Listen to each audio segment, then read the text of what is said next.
on Zoom. We're talking to quite a few different people from music to sports. Today, I'm talking with a baseball lifer, Bob Wilber. You may not recognize his name, but his dad was a former minor league catcher, a major league catcher and minor league catcher and manager, Del Wilber. We're going to talk to Bob about his dad, his role in scouting, and his new venture, which is kind of interesting. He went from baseball to auto racing. So it's my pleasure to welcome Bob Wilber. Thanks, Bob. Happy to be here and really honored to be with you. Thank you. It's great to talk to you. I mean, we've talked on Facebook, many times, and you sent me your book, which is a great book, and it's recommended reading. And Bob, first off, let's talk about your new book that you're writing. I wanted to stretch out a little bit because I took 1 year to write my autobiography, and that was not by plan. Literally, it was 1 year to the day. From the first day I sat down to start to the day I hit the last period on the last sentence. And then I noticed it was exactly 365 days. The first manuscript would have been around 900 pages. So my editor had told me right up front, write it all. Well, write it all that the family can read. When you're in baseball, there's a lot you can't. But he said, write it all. We can always cut. It's really hard to stretch. Right. So I wrote it all, and we spent then 4 months trimming and editing it and getting it down to size. It still ended up at 545. And we used every trick in the book, like no margins and no spaces between paragraphs and all that stuff. But that was me writing stuff that was already in my head, right? That was just my life story, which is pretty crazy, to be quite honest. And so I decided this time I wanted to stretch it out. And I call them writing muscles. You probably know this. You got to build a new set of muscles if you're going to try a whole different genre. And so this new book is what we call historical fiction. So it's real places, real people, real events, but I make up 2 completely fictional characters and have them write it. So I write it in their voices. One is a baseball player from Southern California who's just gifted. And the other is a undersized but hardworking hockey player from the town of Roseau, Minnesota. And Roseau is right up on the Canadian border. It's a town of 2,600 people. It's where Polaris was founded, and their main factory is still there. So if you've ever ridden a snowmobile, you probably are riding on something from Roseau. And it is a hockey factory. They've sent, I don't know, dozens of players to the NHL.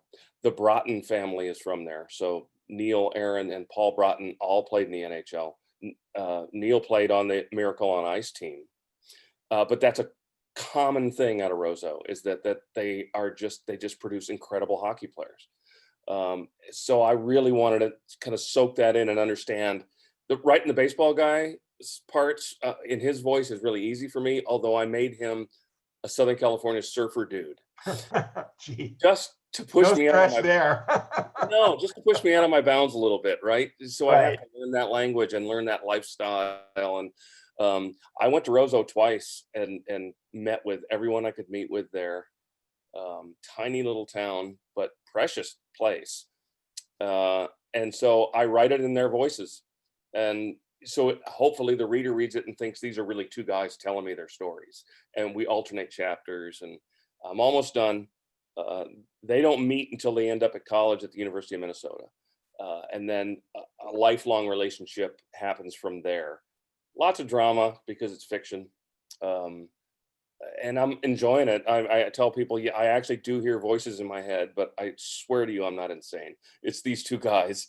And when I sit down to write, it's as if my fingers are moving on the keys, but they're writing it. Right. It's really bizarre. It's a bizarre thing. And I've really enjoyed it because it's such a departure from anything I've ever written. So Awesome. Hopefully be done here in the next couple of months, and then it's 4 or 5 months to get it published. Right.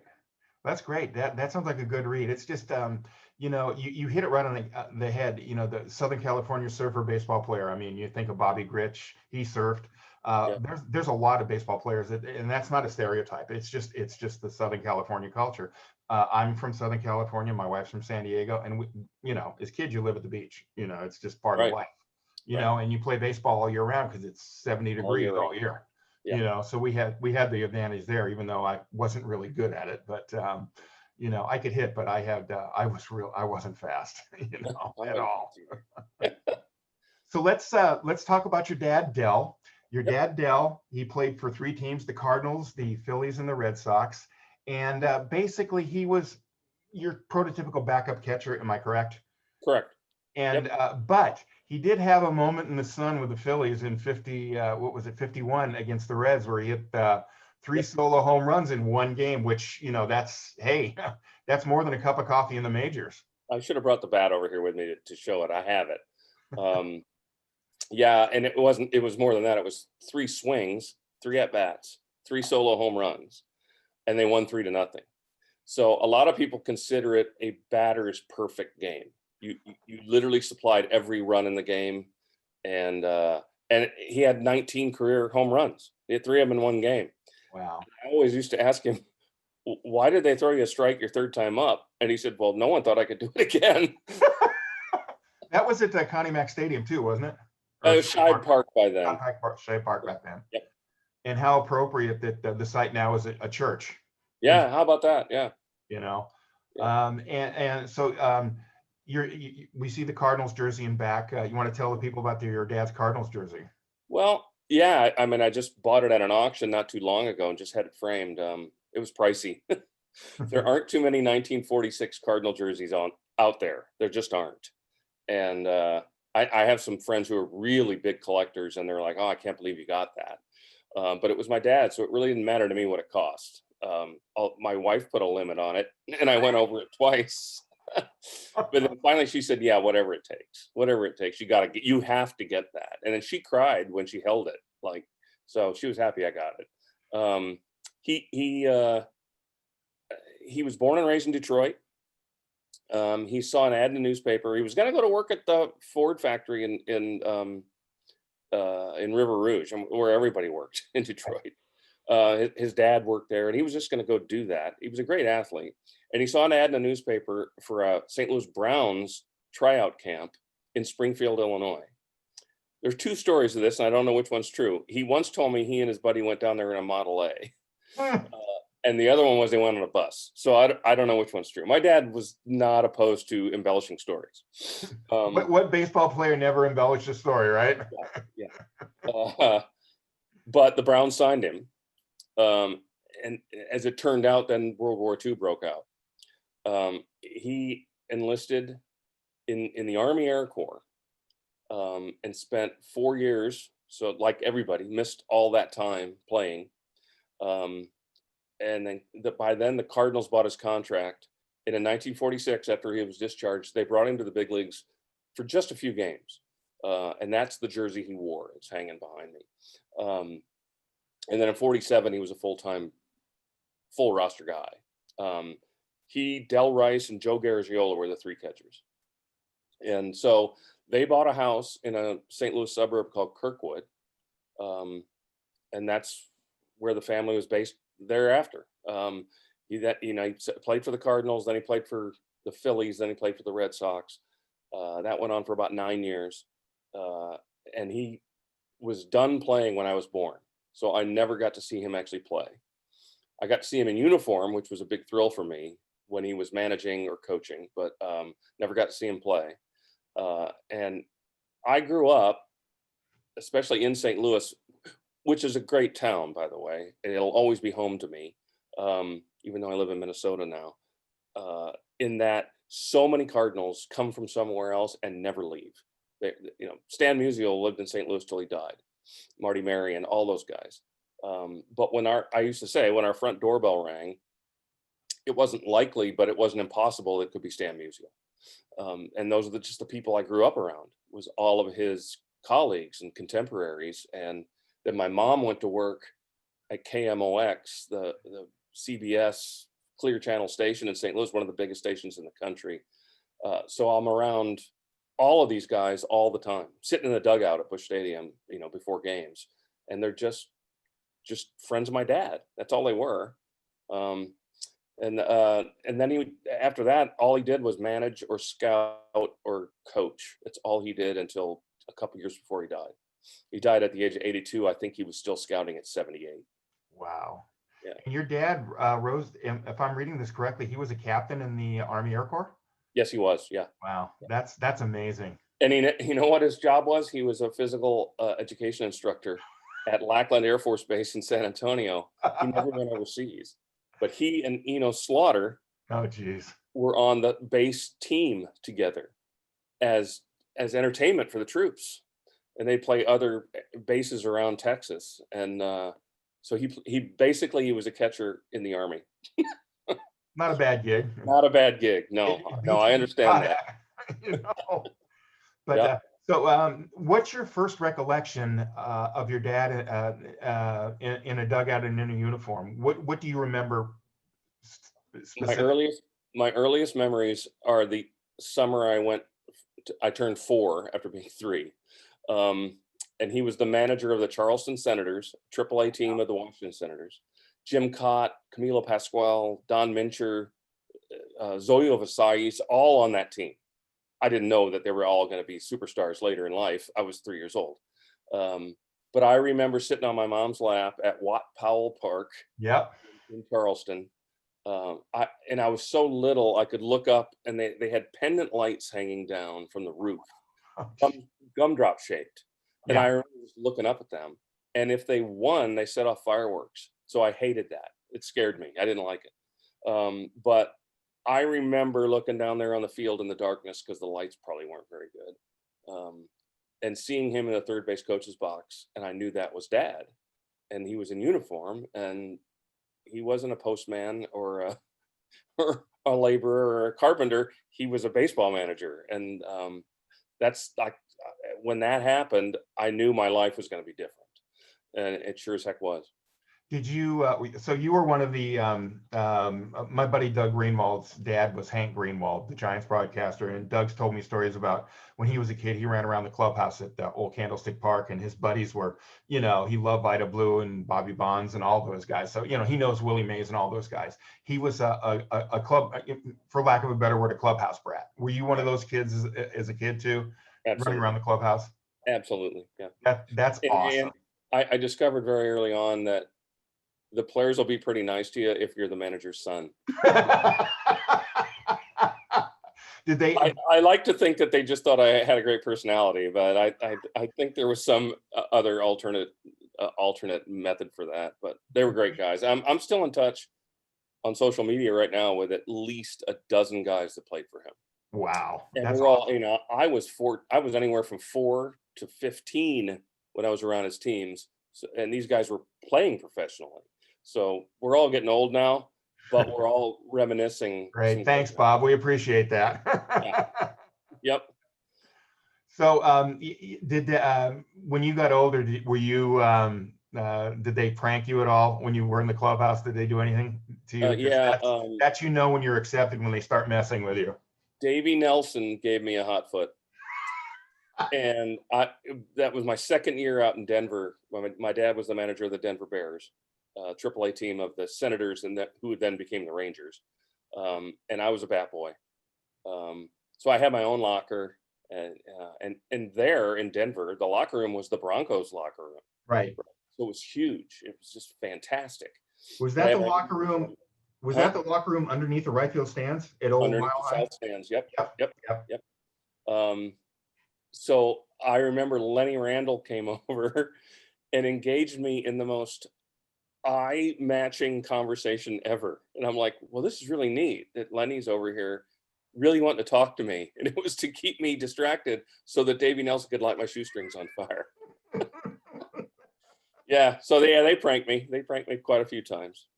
Yeah, there's if being in the media such as we are, you are privy to so many things that you really can't repeat once you get out of the clubhouse, because some of it is pretty funny, but it's more than R-rated.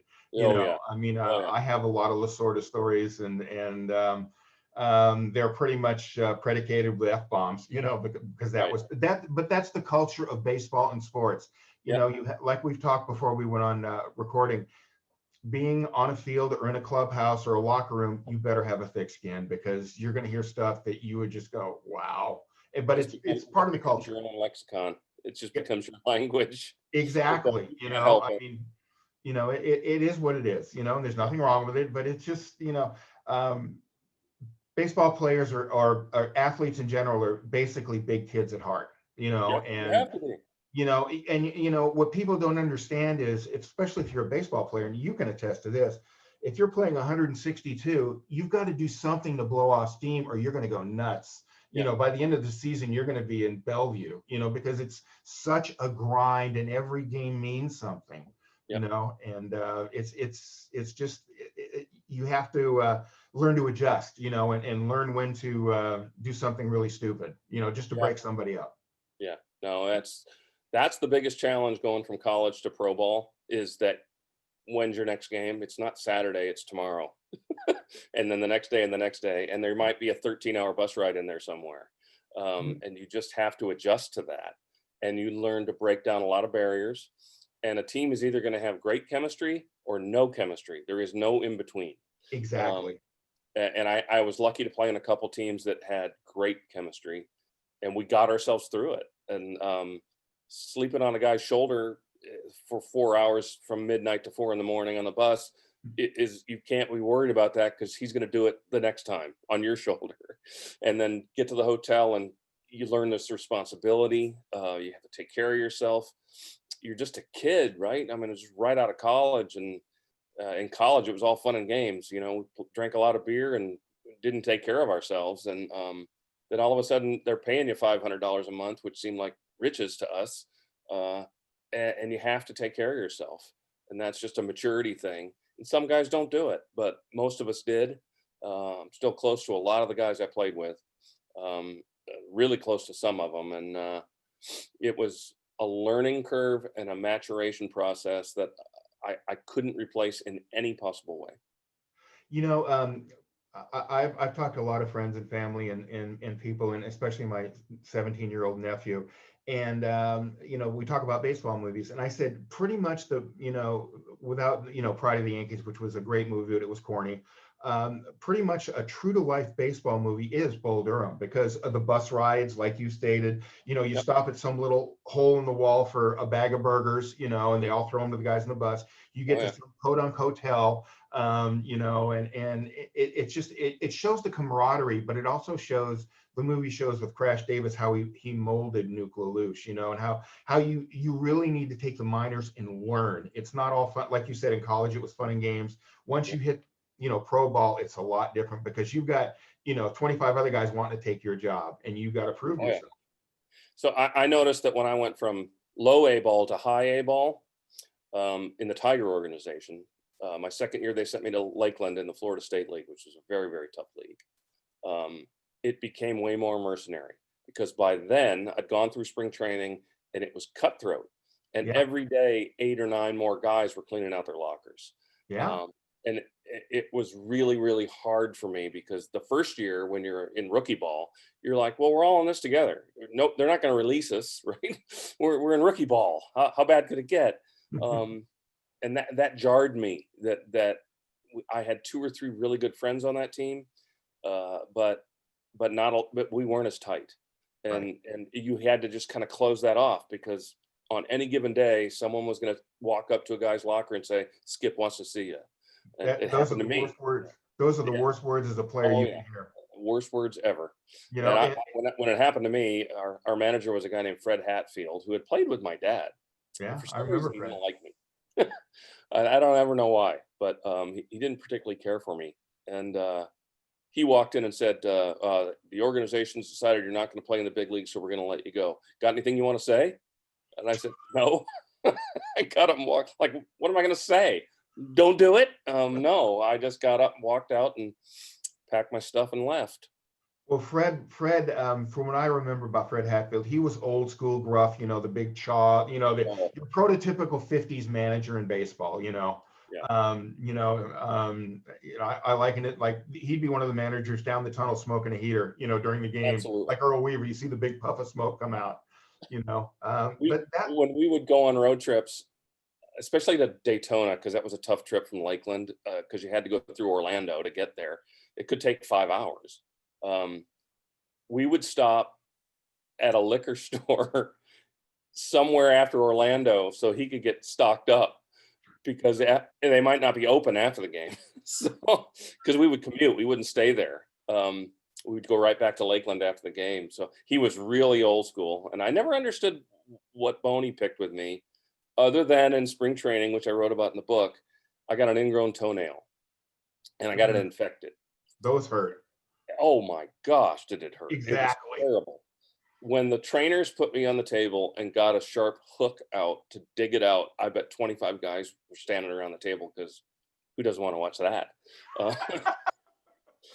And I was told, look, it's infected. We're going to put you on antibiotics. Don't wear a shoe for 3 days, all these things. Yep. And I go back to my locker and I take my uniform off, and Fred Hatfield walked up to me, and as I wrote in the book, as if he was General George Patton, he said, "What the hell's wrong with you?" I said, "Well, I got this infected toenail." Like, I said, "Skip, I'll run out there right now if you want me to, but I can't walk." And that was it. That was the end of any relationship we ever had. That he thought I was just a pansy. I couldn't even walk, much less run. Well, that's what drives me crazy about today's game, which the game has changed so much since the stat geeks took over. Blake Snell in the World Series last year, you could see he was fuming when he got taken out because of Oh gosh, yes. How idiotic. I was fuming. I lost it. Yeah. It's like I want to see a manager go out there and tell Drysdale or Gibson or Fergie, you've reached your pitch count, you're coming out. Right. They'd have a baseball sticking out their ear. Yes, and it wasn't going to happen. No, it's a different game. Yeah, I grew up with Sandy Koufax and Drysdale in Southern California, and Sandy, of course, is God. He was the best I've ever seen at pitching. That 6-year window he had, he was, I talked to Billy Williams about one time about the perfect game, and he's poking me in the chest, and he goes, "Let me tell you." He goes, "Becker comes walking back to the dugout after his first at bat, and he goes, Sandy doesn't have fucking shit tonight. We're going to get him." Billy comes back as the next batter, and he's going, "We're in trouble, boys." Yeah. He said Sandy was throwing so hard, and the hat was flying off, and he goes, he wasn't throwing curveballs. It was all fastballs, and we still couldn't hit it. We knew it was coming. And to me, that is, stories like that when we were kids, that's legendary stuff. And I grew up in St. Louis with Gibby. And it was the same thing. And he'd drill his own mom if she's crowding the plate. Absolutely. Well, you've heard the story about, the old timers game where, Pete Lecoq was the last one to hit a home run off Gibson. So in an old timers game, Gibby's on the mound, Lecoq's at bat. What does Gibby do? He drills him. Drills him. Yeah. Pitchers don't forget. He pitched to another batter after his leg was broken. Yeah, I know. I mean, can you imagine that? Because it was I believe it was his landing leg too. His plant leg. It was his plant leg. Yeah, I mean, come on, that's gotta hurt. Oh gosh, yes. Because Gibby was a big man, and he was. Just and if people watch the old films of Gibson and Drysdale, it's all arms, and all of a sudden you see the ball, because they hit it so well, and you're like, oh shit, I've got half a second to react. What's it gonna do? And it's just it was a different game back then. Yeah. Your dad Dell, he actually managed the game for a little bit for the Rangers, right? Is that correct? One game. Well, hey, was that right after Whitey Herzog was fired? Right. So my dad managed the AAA team for the Rangers for five years, although they were originally the Senators, and then right. 2 years in Denver and 3 years in Spokane, and they won the American Association Championship in Denver, then won the PCL twice out in Spokane. And then when the season was over, because the minor league season ends in early September, right? He and about 4 guys who were all September call-ups flew to Arlington. And when they got there, someone told him, "Hey, you got to go to the clubhouse. There's been a change." And he went downstairs, and there was a Rangers uniform with his number and Wilber on the back hanging in the locker in the manager's office. And they had just fired Whitey Herzog. And Bob Short was the owner then. And he told him, you're going to be our manager, and you'll have the rest of the season as kind of a tryout, and then we'll see what we're going to do. He said, great. So he played a bunch of his AAA guys that night. Larry Bittner actually got the game-winning hit, and came back in the clubhouse after beating the Oakland A's, and all the players were in their lockers staring at their shoes, not saying a word. And he's like, what's going on? And there's no media there. And he finally said to somebody, what's going on? And someone said, Dell, they're introducing Billy Martin upstairs right now. So he got one game. Hey, he had a perfect record in the majors though, 1-0. Oh, undefeated. I was the biggest man on campus at my high school for one day because my dad was a big league manager. That was pretty cool. Did the kids, like in the off season, did the kids like coming to the house to talk to your dad about baseball? Some of them, yeah, more in college, because by then you're all on scholarship and you're pretty serious about baseball, and they flocked to my house. It was only an hour drive. I was really fortunate to go to a college that was an hour away, so I could feel like I was away from home. We had an apartment over there, but if you needed to do the laundry or get some free groceries, you could go. Exactly. So my roomies loved going over there with me. Yeah. And still spout off one-liners that my dad used to say around the dining room table.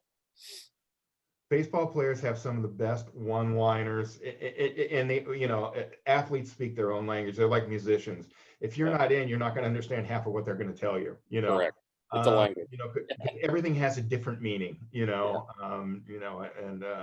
It's kind of fun once you can decipher what they're saying, because some of it is pretty colorful. It's real colorful. And my dad was quite a character. He was really funny and a big, gregarious, outgoing guy, and kind of larger than life. So everybody loved being around him. Did you ever go to Sportsman's Park with your dad? Oh, we had the run of the place, my sister and I. They would literally, I'd go there with my dad. I remember the exact parking lot we parked in, walking into Sportsman's Park. We always left in the seventh inning, because that's what baseball guys do. They don't stay to the end. They don't care. What are you, a Dodger fan? Yeah, no, I wanted to stay till the end. But if we went with my mom and my dad, they would just let us run around. And I remember when Bush 2 was built, by then my mom had gone to work for the Cardinals, and she was working in their front office in charge of promotions. And so before the first game there, she took us down there and let us run around the ballpark so that we would know our way around, because it was so big and such a big stadium. And then we knew our way into the front office, and the receptionist knew who we were. And we could go to football Cardinal games without ever buying a ticket, just by walking through the baseball front office and going up to the baseball radio booth, which was behind the end zone because it was behind the plate. So we just go sit up there. There's nobody in there. Never had a ticket to a football game, but we went to a lot of them. God, the old Larry Wilson, Jim Hart days back with the Cardinals, or even with Charlie Johnson. We're going way back now. All the way back. Yeah.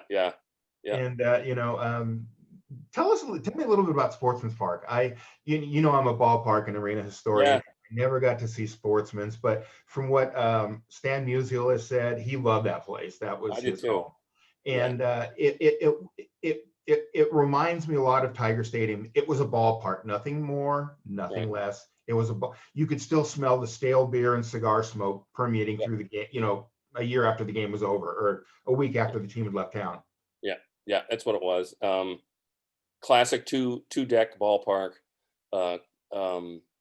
Things I remember about it, down in left field, the stands went off to the right about one section, right? And we'd go down there sometimes just to hang out and look down on the bleachers because they were right below you. I remember once accidentally dropping a Hostess cupcake as a kid, and kind of like panicked that I hit someone in the head with a Hostess cupcake. But I recall Harry Carey had his net hanging out of the booth right above us. We never sat right down behind home plate. We always sat just wherever my dad wanted to sit.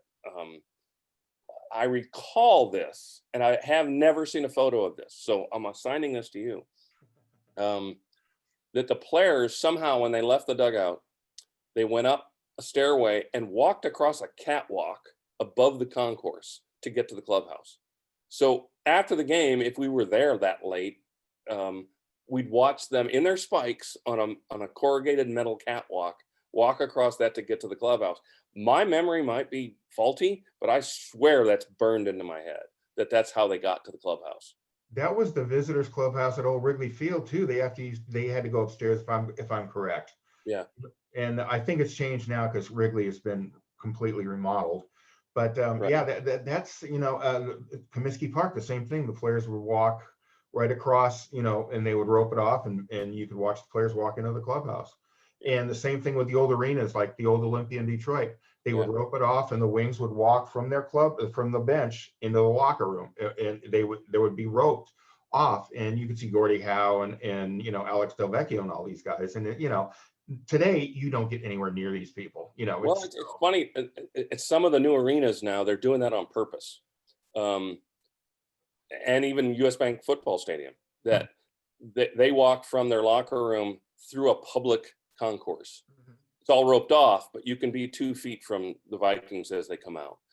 At Target Center, where the Timberwolves play, they walk through a public concourse, and they high five everybody as they walk by, and then they run out on the court. So I think that's an homage to that era in some of these places where they feel like, let's let the fans get that close, but only for a minute, obviously. Yeah, but anyway, Sportsman's was just a ballpark. That's what it was. It was marvelous. And I don't have any problem with Bush too. It was a horrible multi-purpose stadium for about 10 years. And then once the football Cardinals left and the Cardinals had the run of the place, they turned it into a ballpark. It was And nice. it was a great place to watch. It was, Yeah. I'm gonna use the word that everybody else uses. It was a cookie cutter, but that and RFK Stadium, in my mind, are the two best cookie cutters that were there. Because if you went to a Redskins game at RFK, and I'm not making this up, I went to one in '91.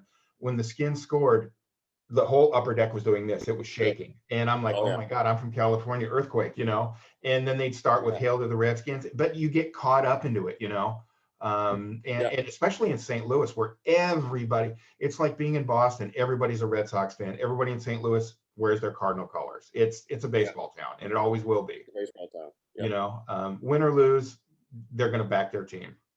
And they're great fans. It's one of the few ballparks where their fans are so fervent, and yet they'll appreciate what the other team does. They will applaud and stand for a great pitching performance for the visitors because they understand the game. They're real baseball fans. Exactly. And they're not there to be angry or hometownish. They're there to enjoy the game. And I think it's the best baseball town. I heard some of the most I'm just going to use the word colorful. I was at the new ballpark in Citizens Bank in Philadelphia, and right on Ashburn Alley, you can stand and look down at the visitors' bullpen. And I heard things about their families, their dog, their kids, and the visiting pitchers are just sitting there laughing because some of the stuff was quite unique.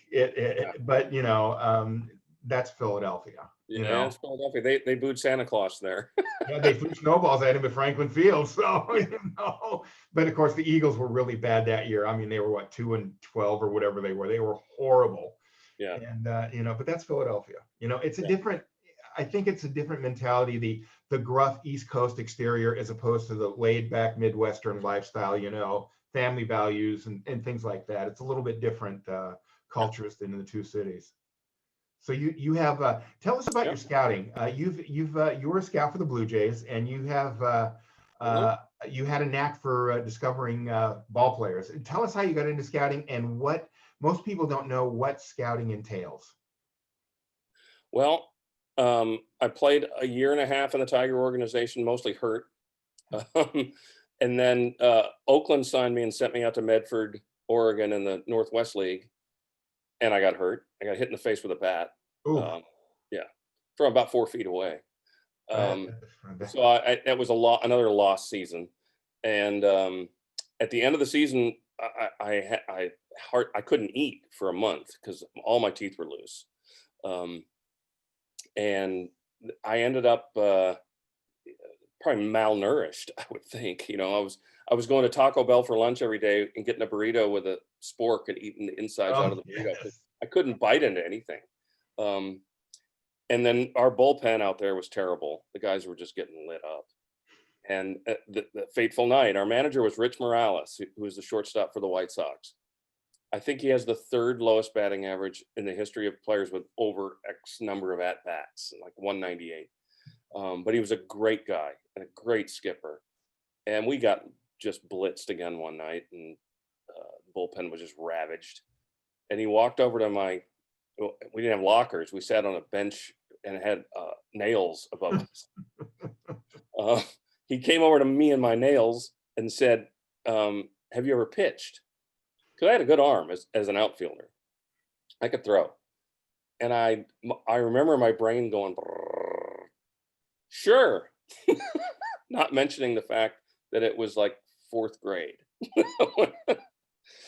But like any outfielder, I messed around thinking someday I could be a pitcher, right? I, played catch with guys and say, "Hey, get down in the crouch. Let me see what I can do. Let me see if I can throw a slider," all that stuff. But no, I had never pitched.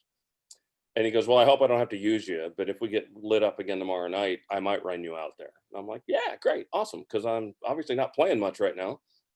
And sure enough, we got blitzed again, and I went out there. He thought I was, because I had a good arm as an outfielder, I was just going to go out there and throw right over the top and throw heat. He didn't know that when I was younger, screwing around in the bullpen, I threw submarine, Oh, geez. because I could throw it anywhere I wanted to put it. Over the top, I was all over the place. From submarine, the catcher could move his glove like this, and I hit it right for some reason. I could put it right in the pocket of his glove. And I remember I took my 8 warm-up pitches, scared to death that I would get him anywhere near the catcher because I was so nervous. There was 1,100 people there that night. To me, it seemed like 111,000 people. And I looked over in the dugout, and Rich is standing there leaning against a pole with his head cocked sideways, looking at me like, "Oh my God, what have I done?" And I got him out. I put 2 scoreless innings that night, and then another week later, 4 scoreless innings, and then another week after that, 6, and it all went great. And I had become actually part of the pitching staff by then. Wow. But I was making it up. I had no clue what I was doing. And after the season ended, I went home, and my college roomie, who was a pitcher, um, he kind of became my de facto pitching coach, and we would go throw 3 days a week if we could find a mound anywhere. Yeah. And he said, let's bring it up to sidearm because you can get more velocity on it. I'm like, okay, but it's going to be really straight. And he showed me a 2-seamer, and he said, put your fingers so where the stitches on the ball come together in the horseshoe. I Right. put my fingers right across that. Yeah. The first one I threw was 10 miles an hour faster and sunk down and in about 1.5 feet. And he missed it. And he's like, "You're onto something." So I'm like, "Cool, this is awesome."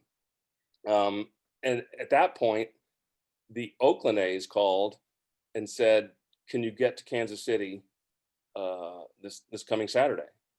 Because we're finishing the season against the Royals, and you can throw in the bullpen." And their pitching coach was Lee Stang. Yeah. And I went out there, and my buddy Lance came with me, and went out to the bullpen trying to be as cool as I could be. I mean, I've been in big league clubhouses before, and we didn't think we were going to throw. We thought we were there to have lunch with Lee Stang and talk about pitching. And he said, "Let's go over to the ballpark." We're like, "Okay." We didn't bring anything. We didn't bring any gear. And he goes, "Don't worry about it. We'll get you all suited out." And sure enough, we go to the clubhouse, and Mike Norris gives me his uniform, and Rick Langford gives me his glove and spikes, and we get all completely dressed. I was wondering, like, what poor sucker is going to have to catch us, right? It's not, game 161. They've lost 107 games. All they all want to do is go home. And it was Mike Heath, Oh, geez. and he couldn't have been nicer. He was just great. Took us 1 second to make our 1 degree of separation, and that he had played on the Yankees with a former college mate of ours, Dennis Worth. So he was great. He says, "Come on, guys, let's go. Let's have a good time. This is going to be a big day for you." And I'm like, "Oh, cool, thanks." And I was lights out there. And Lee Stang was like, "I want to bring you to big league camp as a non-roster invitee because we don't have any minor league pitching coaches. And everything I told you to do out here, you did, and it got better. And so I want to do that." I'm like, "Okay, I'd like to do that too." And 2 weeks later, I got my release, Oh, geez. and I called Lee Stang, and he said, "I'm sorry, but I got mine too. Oh, So there's nothing I can do." And Charlie Finley had basically just dumped everybody right before he got rid of the team. And I'm like, "Geez." My buddy Lance was like, "You ought to just call every team and see if someone will give you a tryout in spring training." I'm like, "I've been released twice. I'm 24. Who's going to want to even see me? I'll go on with life now." So I went to Southern Illinois University at Edwardsville, which had a great communications department, and I majored in television and radio. And that was the only plan I ever had in my life, which was play 10 years in the big leagues and go right in the booth. And the 10 years in the big leagues didn't happen. And being in the low minor leagues, I got a feeling for how hard it was for the radio guys at that level, because they were starting at the bottom.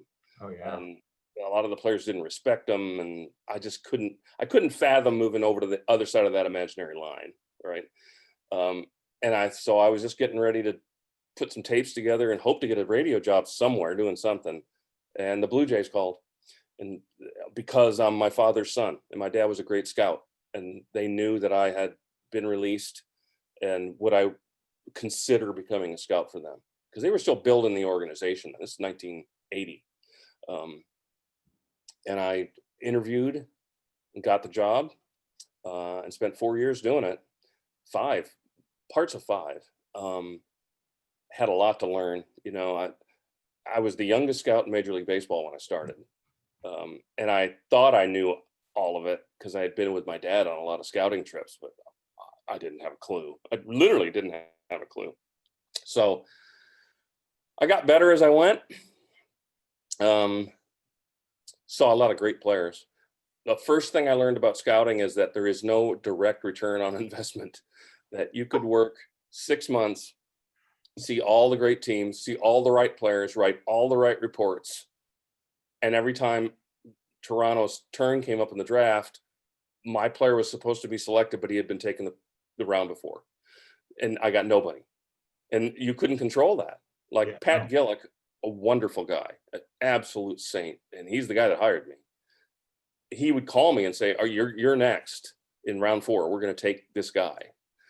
And the Dodgers would pick right before us and take him. And he would call me and say, you didn't do anything wrong. This is scouting. It's hard because you can't control this. It got very, very frustrating. And then I ended up working for a scouting director who just did not see eye to eye with me. And in 1 year, I saw a pitcher in Kentucky who I said, this is my number 1 guy in my territory. And he came to see him and said, this guy can't pitch any higher than high school. You wasted my time. Got in his rental car and spun the tires, and I got hit by gravel in front of 20 other scouts. I was just so disrespectful. And I'm like, boy, am I this wrong? I mean, there's 20 other scouts here to see this kid pitch. That was Joe McGrain. Joe had a pretty good career. He did okay. Yeah. And the other one was, I just happened to be driving up I-55 by Jefferson Community College, south of St. Louis. And I thought, I wonder if they're playing. And I just pulled off the road. And they were playing a home game. And a right-handed side armor came in and was just lights out. I turned my radar gun off because I didn't know who was sitting behind me. And I didn't want them looking at it, right? And I called Pat Gillick directly and said, I want to sign this kid. We have to get him. And he's like, I'll trust you on this. But my scouting director said, no way, absolutely not. No way. As it turned out, we did draft him, like 17th round. But my scouting director called and said, all right, we drafted 13 other pitchers ahead of him. So if they all sign, we're not going to have room for him. But let's see what happens. And of course, they all signed. I called the kid and he was crying on the phone. Like, he couldn't believe that his chance to play pro ball didn't happen. And I said, you're going to play. Trust me. It doesn't look like you're going to play for us, but you're going to play.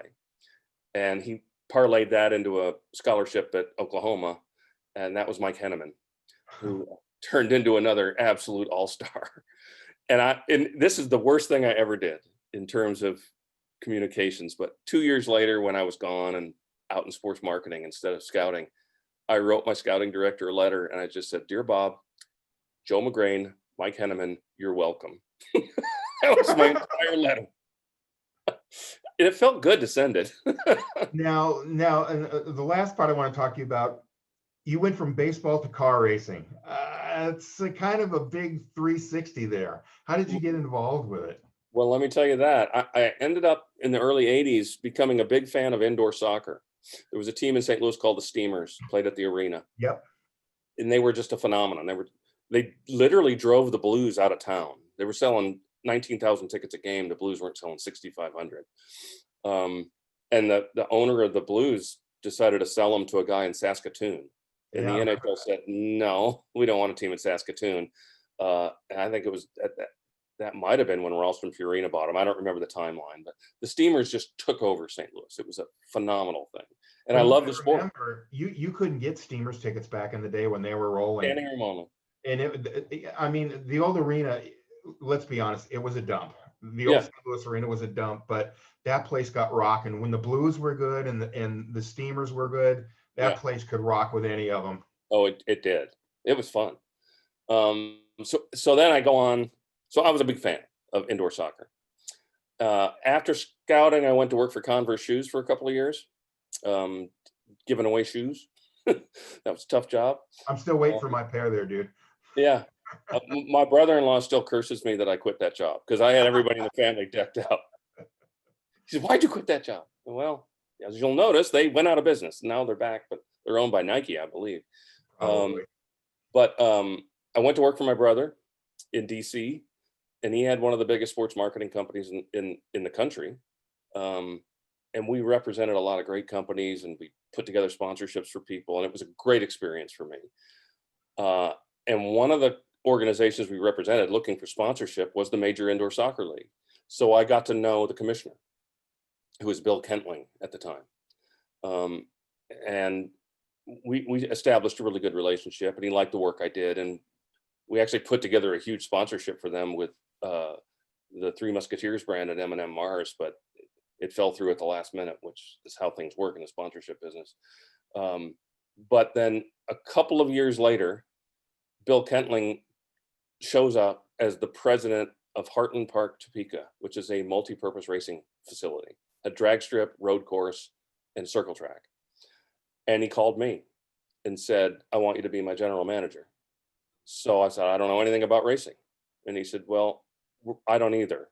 We're going to learn that. I don't want a racing fan. I want a marketing guy."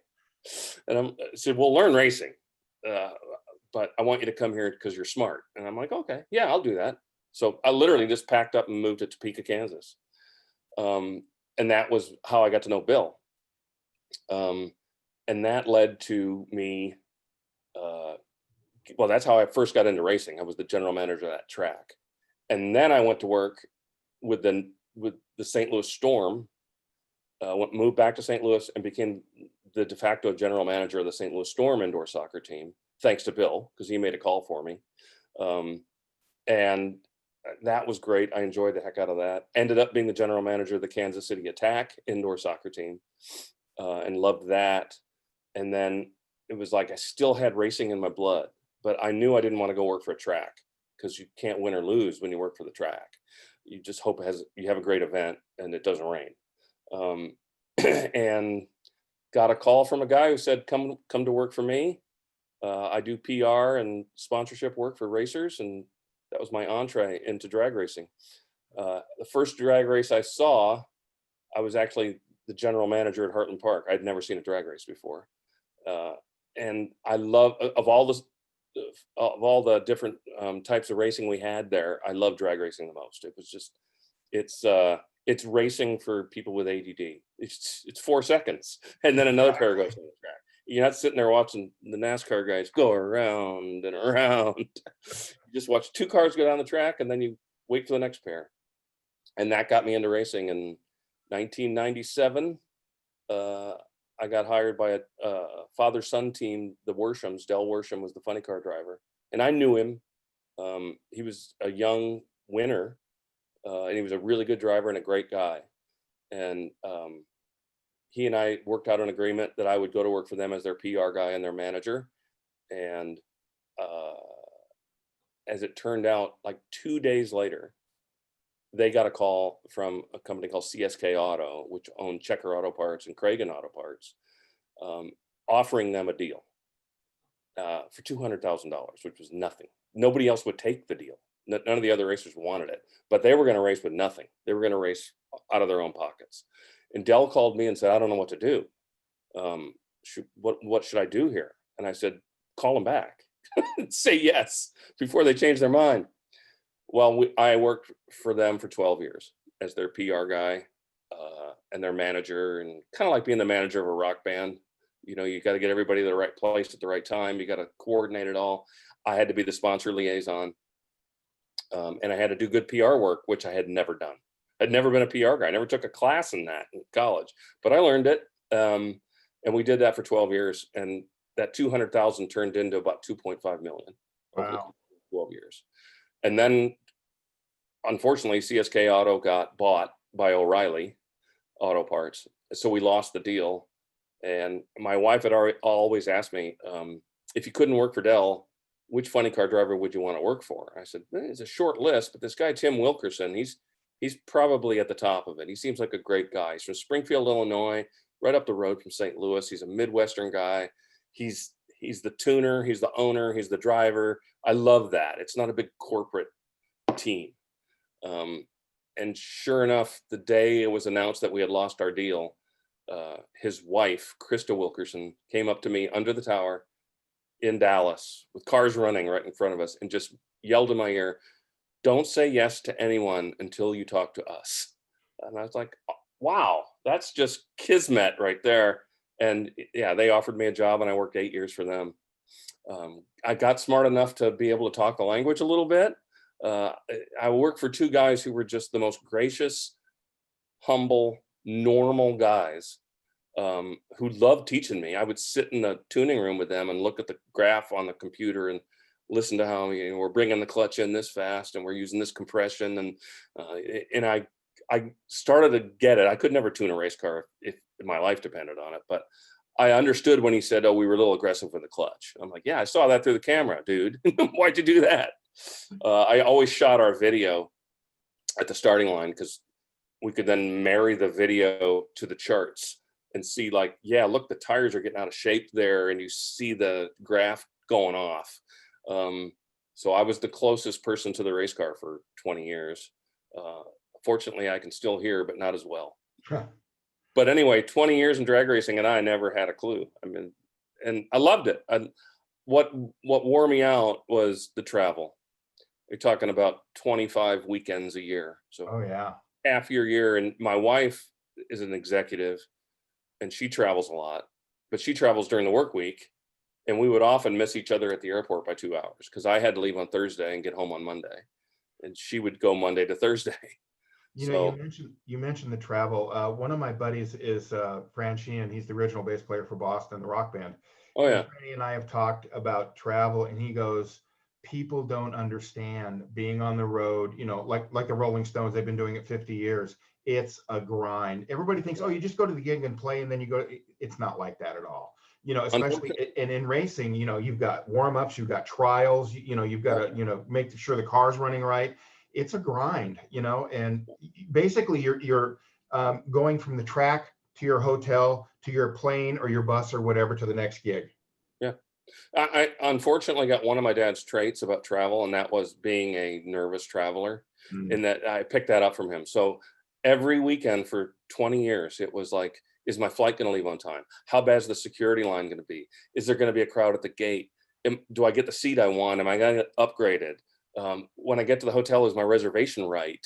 Is the team's reservations right? Is my room going to be awful? Is my rental car going to stink? I all of that. And until I got back home on Monday, that never abated. It was always just pressure to me. And getting in and out of the track is hard. Oh yeah. With the helicopter in there, you drive. In Gainesville, we would leave the hotel at 4:30 a.m. to get in because it's a 2-lane road into the track, and it could be a 4-hour delay getting in there. And if you're a race team, you might miss the first round if you don't get in. So all of that stressed me out all the time. And I finally just got to the point where people have been telling me for years that I ought to write a book because I would just tell all these stories that we're talking about right now, from baseball to soccer to racing. Well, And you I said, mentioned yeah, maybe someday I will. And in 2015, I was in Seattle for the race, another place that was impossible to get out of after the race because everybody had to go down one road. And I talked to one of my PR colleagues, a dear friend of mine, and I said, I don't know what I want to do. I don't know what to do now.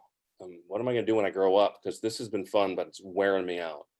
And she said, I'm right where you are. And I got to do something different too. I said, well, you just made up my mind then. I'm going to write a book. And I called my wife, and so it was Seattle. We were living in Spokane at the time. So I had planned on leaving the track and just going halfway across the state, because it's a long drive, just to have a nice night in a hotel away from the track and then go home the next morning. But I said, look, I'm coming home. I don't know what time I'll get there. It could be midnight. But I got something I need to run by you. And I got home. I told her, look, I want to quit, and I want to write a book, and it's going to be my life story. And I want to do, and it's really, really important to me. And she said, then you have to do it. So literally the next day I got up, I said, well, I didn't have a publisher, so I was going to have to self-publish. And I had kind of researched that a little bit. I knew how much it was going to cost. And I said, look, this isn't fair for you to let me stop working, stop making my salary, and spend all this money. That's not fair. I think I'll do a Kickstarter campaign. And she's like, okay, yeah, do that. And I'm like, so I think I can get $20,000 from racing fans. 'Cause I've been writing a blog at that point for 10 years, and I was kind of famous for it. It was the #1 blog on nhra.com, and I had a lot of fans. First time that when I would start walking into the racetrack, people would yell my name for autographs. But anyway, I said no, and she goes, oh, you'll never get $20,000. How about $2,500? I'm like, no, I'm pretty sure we can do $20,000. And we got 22.5. And drivers, team owners, sponsors, the racing community stepped up and showed me through that Kickstarter that they really wanted to support me to get this book written.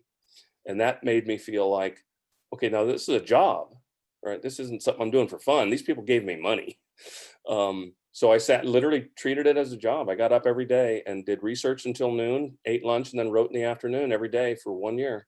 Wow. And we got it published, and the Kickstarter thing covered the costs. So in the end, I ended up making a little money. I have my first royalty check hanging on the wall right over here, and it's for $1,400. And I still get royalty checks for like $25 or $30 every month. So it was a dream come true. I never understood how to do it, and I just did it. I had a great editor who was a former sports writer who covered drag racing and baseball. So he had knowledge of everything I was writing about. And we worked very closely together. He mentored me, and we got the book out, and it sold really well. You've lived a charmed life. I mean, from bat boy to author to, general manager of soccer teams. Yeah. You've kind of lived like almost a TV character life, or like a sitcom, so to speak, I think so. Yeah. And you know what? Most people give their eye teeth to do what you've done. I know. I appreciate that. I know that. And I appreciate all the chances I had to do all this stuff. It's not lost on me. I get it. No, you and I, people that do what we do, we have a respect for our media credentials, because they're gold. You don't want to screw it up, because once you do, everybody knows it. It's like, we love what we do, but we treat it with respect, which is what you should do. Yeah. You don't want to be that guy, who's like, oh, well, he got banned, and it's a tribute. You did your dad proud today. I'm sure he's looking down, probably popping a cold one, talking to his baseball buddies, going, that's my kid. I hope so. Bob, that's all I ever lived for, was to make him proud. You did. I know you. I never knew your dad, but I know you did. I know your dad is smiling, and your wife is happy. Your brothers are probably thrilled to death of what you've done, and this has been fun. And we're going to do this again when your new book comes out. We will do it again. I hope we didn't bore everybody with these long tales. No, people love this stuff, man. It's like, when you're sitting in a dugout with, I was sitting in the dugout in Visalia with Sean Roof, Phil Roof's nephew. He's the manager of Visalia. And it was in 2019. And we just sat there for about 45 minutes before the game talking baseball. Never met him before, but you're privy to stuff that most people aren't privy to. And I respect that. He was telling me things about, pitching changes, and, and when he, like you said, when he's got to release a guy in single A, he says that's the worst thing you could do, is tell a 19-year-old, 20-year-old kid, we don't want you anymore, Right. and it's cool that we get to be privy to stuff like that. Yeah. No, I'm very fortunate. Bob, this has been great. I really have enjoyed this, and I hope everybody enjoys this conversation. We have more coming up with other guests. Bob, we will do this again soon, and thank you so much. I guess I got to get back to work now, huh? Yeah, get that bottle of wine open too. That's going to happen. Thanks, Bob. Okay. Thank you, Bob.